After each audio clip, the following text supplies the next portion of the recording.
Salam sejahtera Malaysia, denyut nadi suara rakyat bergema di channel ini.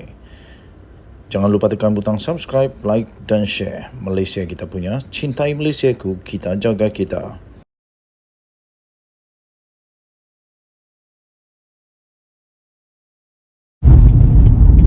Salam sejahtera Malaysia, denyut nadi suara rakyat bergema di channel ini. Terbaru, berita ini baru saja diterima, baru saja saya terima. Ini tentang rasuah yang membabitkan bekas Menteri Kanan Malaysia. Razzie Jidin. Hari itu di parlimen bukan main lagi. Dia tarik balik dia kata kepada Perdana Menteri. Rupa-rupanya Datuk Seri Anwar Ibrahim tak tarik balik kerana dia ada merit. Dia ada alasan kenapa dia cakap begitu.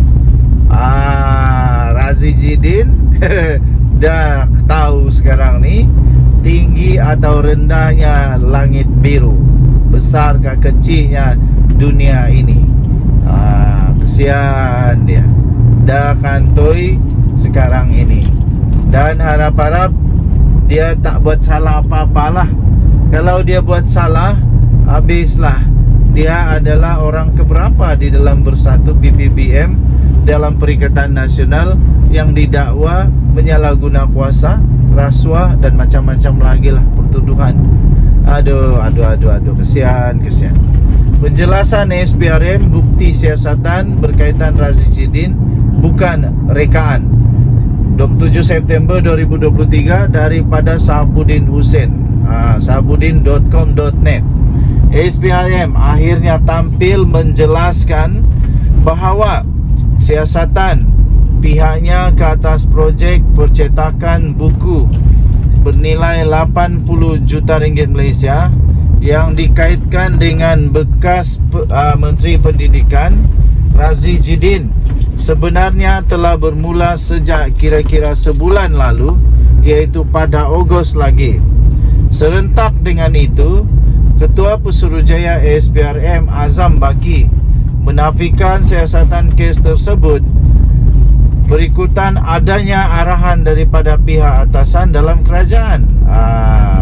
Beliau turut menafikan siasatan dijalankan disebabkan pertelingkahan antara Razzie Jidin dengan Perdana Menteri Anwar Ibrahim di Parlimen pada 19 September yang lalu. Kata beliau, kita telah mulakan siasatan itu membabitkan kes ini kira-kira sebulan sebelum ini. Jadi berlaku sebelum Razzie Jidin tunjuk hebat dia di Parlimen. Akhirnya koyak, terjerit-jerit macam budak kecil pula. Laporan yang dibuat oleh sekumpulan individu yang baru-baru ini hanya maklumat tambahan yang boleh diambil kira SPRM, katanya sebagaimana dipetik daripada sebuah portal.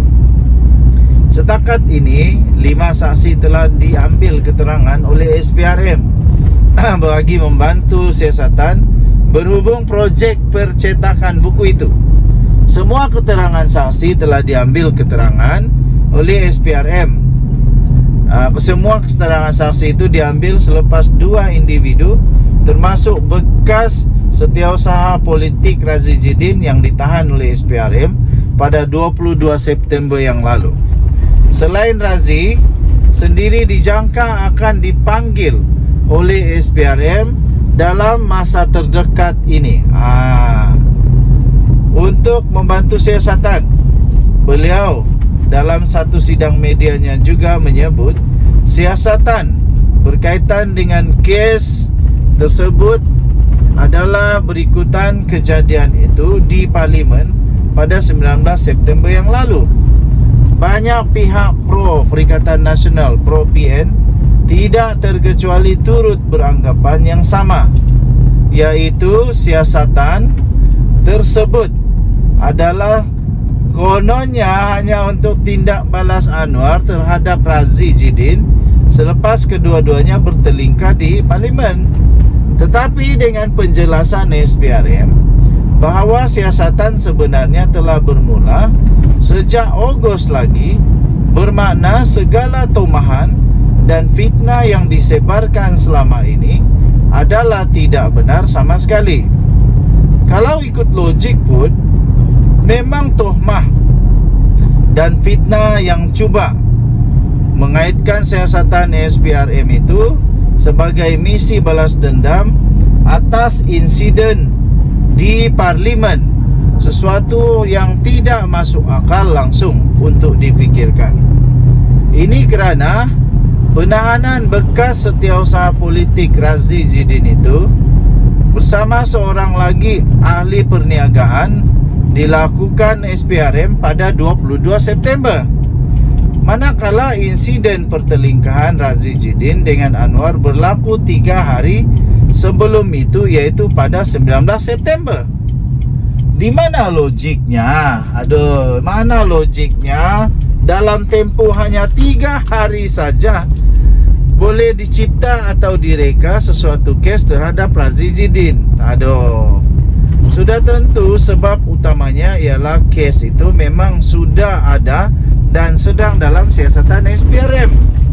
Cuma penahanan bekas pegawainya yang berlaku 3 hari yang berlaku 3 hari selepas pertelingkahan di Parlimen itu adalah suatu kebetulan semata-mata. Jika tidak berlaku pertelingkahan di Parlimen pun pada 19 September itu dan memandangkan siasatan telah dimulakan sejak Ogos lagi, penahanan 2 individu berkenaan iaitu pada 22 September barangkali tetap akan berlaku juga. Tetapi amat mustahil untuk mewujudkan suatu kes semata-mata kerana berlaku insiden di Parlimen pada 19 September dan kemudian melakukan penahanan pada 22 September. Apapun, jika tiada rasuah, tiada salah guna kuasa dan tiada penyelewengan berlaku, jangankan sebagai menantu ulama besar, orang kecil di tepi jalan pun tak perlu berasa ada waktu sedikit rasa cemas atau takut untuk menghadapinya. Lawanlah dengan bukti dan fakta, baik ketika dalam proses siasatan atau ketika di mahkamah nanti. Anak ulama, menantu ulama, bahkan ulama sendiri pun tidak otomatik terlindung daripada melakukan dosa, maksiat serta kesalahan. Ini amat-amat betul. Tak kiralah engkau siapa, kalau engkau tetap sakau juga. Kita manusia, bukan malaikat. Okey, tuan-tuan dan puan yang dihormati sekalian, Sabuddin Husin kata anak ulama kah, menantu ulama kah, bahkan ulama itu sendiri pun kalau tidak sendiri pun tidak otomatik terlindung daripada melakukan dosa, maksiat atau kesalahan. Okey, untuk dapatkan berita ataupun artikel ini, anda boleh layar masuk ke dalam sabuddin.com.net. sabuddin.com.net, kita dah sampai destinasi.